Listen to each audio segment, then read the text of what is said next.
It's about inertia. And with few exceptions, President Trump has inertia on his side when it comes to the support of congressional Republicans. That's not to say this hasn't involved some political jujitsu for GOPers on Capitol Hill. Republicans were long skeptical of President Trump as a candidate. Some, like Sens. Lindsey Graham, RSC, and Ted Cruz, R. Texas, openly tangled with Trump on the 2016 campaign trail. After the Access Hollywood tape, House and Senate Republicans mimicked NFL wide receivers with 4.4 speed separating from hapless defensive backs, trying to put as much distance as possible between themselves and the GOP nominee. When President Trump surprised everyone by winning in the fall of 2016, Republicans tiptoed around the upset winner. They slowly started to come around, realizing he could help them achieve tax reform, repeal and replace Obamacare, and stock the federal judiciary and Supreme Court with conservative jurists.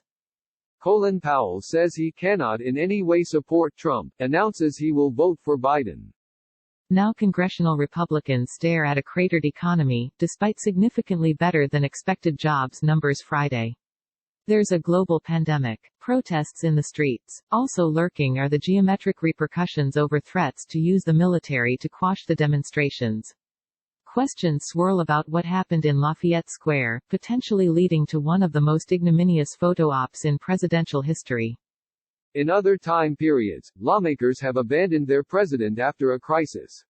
Think 2006 and 2008 with President George W. Bush after the nation soured on the war in Iraq and there were recriminations for how the administration handled Hurricane Katrina. A small batch of Republicans has bucked President Trump on a variety of issues.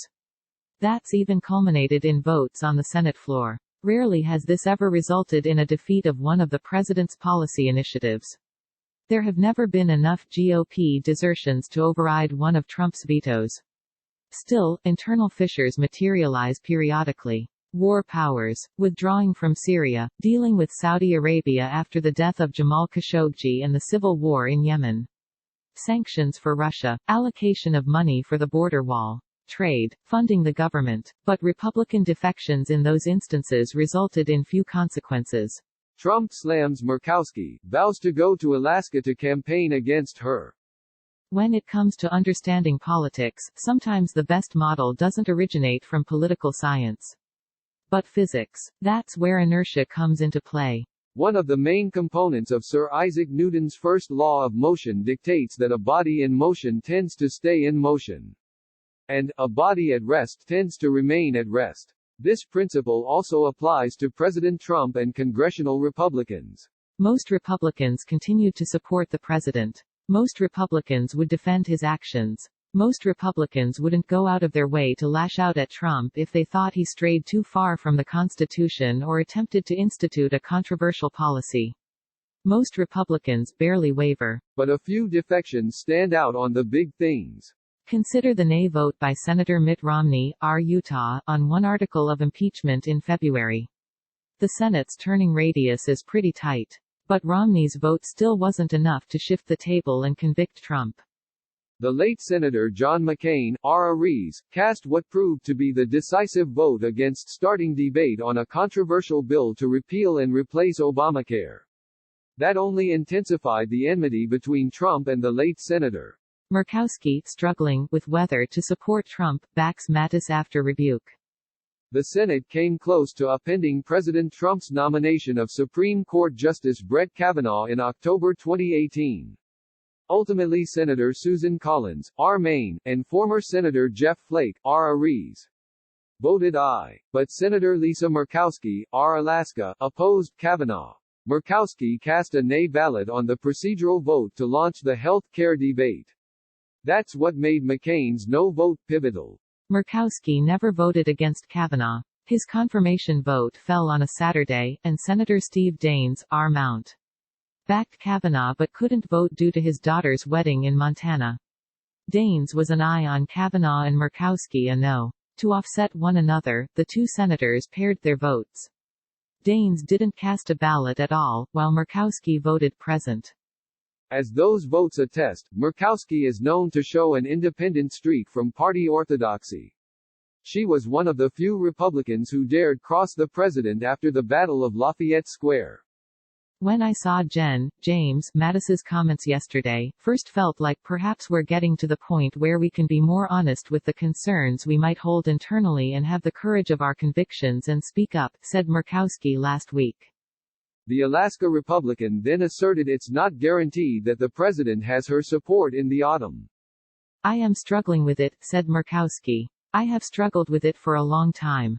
Trump's memory is elephantine, especially for those who cross him. Murkowski's dare to deviate from Republican doctrine prompted the president to tweet about her a few hours later, even if he didn't precisely portray her roll call votes. Trump tweeted he would be campaigning against Senator Lisa Murkowski when she faces re-election in 2022. Get any candidate, good or bad, I don't care. I'm endorsing. If you have a pulse, I'm with you. In other words, Murkowski's vote against conviction in the impeachment trial doesn't count for anything. Murkowski's yay vote on tax reform doesn't matter. The president's message is that anyone with a pulse is better than anyone who speaks out against him. Flake encountered this phenomenon, so did Romney, as did former Attorney General Jeff Sessions, the first congressional figure to support Trump's incipient presidential bid in 2015. Sessions is now in a dogfight to secure the GOP nomination for his old Senate seat against former Auburn head football coach Tommy Tuberville. Naturally, the president lit up Sessions on Twitter too, supporting Tuberville. Trump's Twitter feed practically radiates political isotopes. Republicans fear his wrath if they duck out of line. Look at what happened 2 weeks ago in the House as Republican support for a FISA reform bill melted away instantaneously after Trump condemned it. Republicans returning fire in 2020 battle for Senate. So, it's better for GOPers to just keep their head down and not say anything at all. That may protect their political status for now. And, if the resident loses this fall and it's a Republican bloodbath at the polls as some models are starting to predict, perhaps some of those individual members live to fight another day. They are neither on the record for or against President Trump. Perhaps this is the best way for congressional Republicans to maintain their own inertia. The president governs by Twitter and cable news. Yet some Republican leaders long ago decided that their best defense was to either ignore Trump's latest tweet or who he scorched verbally in the Rose Garden. Or at least they feigned such ignorance. Former House Speaker Paul Ryan, R.Wis., would often brush off a reporter's question when asked about Trump's Twitter feed. Ryan would often reply he hadn't seen the tweet and immediately pivot to another reporter during his weekly press conferences. Senate Majority Leader Mitch McConnell, R.K., perfected the sidestep, too. When a reporter asks him about Trump's latest threat or excoriation, McConnell often replies with a bromide, saying he doesn't have anything else to add, or has no additional thoughts, on the president's conduct. All of this was on display midday Tuesday as GOP senators shuttled past a gauntlet of reporters to attend their daily luncheon in the Hart Senate office building. I'm not going to critique somebody else's performances, said McConnell when asked about the photo op. Perhaps there was more than meets the ear in McConnell's answer. After all, the president was trying to stage a photo op, an inherently theatrical diorama in politics, in front of St. John's Church. So a second parsing of McConnell's choice of the word performances could reveal an observation ignored by the press corps. This is how congressional Republicans often finesse challenging questions from reporters in the age of President Trump. And some just uncomfortably dodge them, as they did last week. I haven't seen it, said Senator Lamar Alexander, R10, when asked about criticism from Mattis.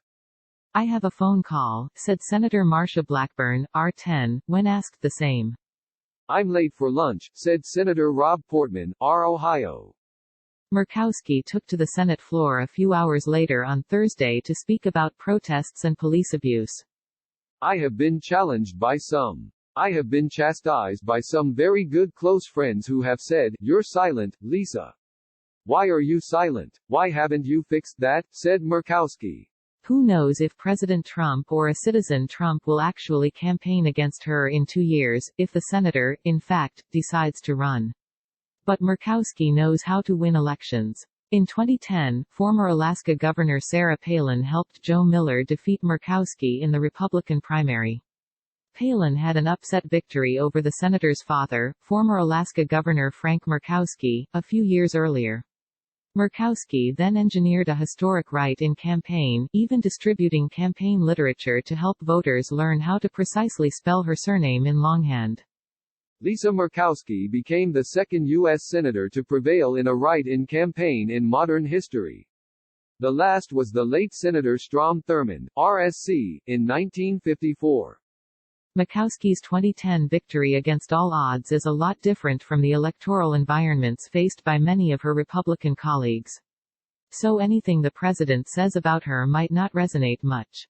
You can't get in trouble for something you didn't say, one longtime House Republican told me years ago. For other Republicans, it may be easier for some to hold their tongues when Trump does something controversial. That's the inertia at work. Click here to get the Fox News app. As Newton said, a body in motion tends to stay in motion. A body in motion at rest usually stays at rest. And that's why few Republicans ever break with the president.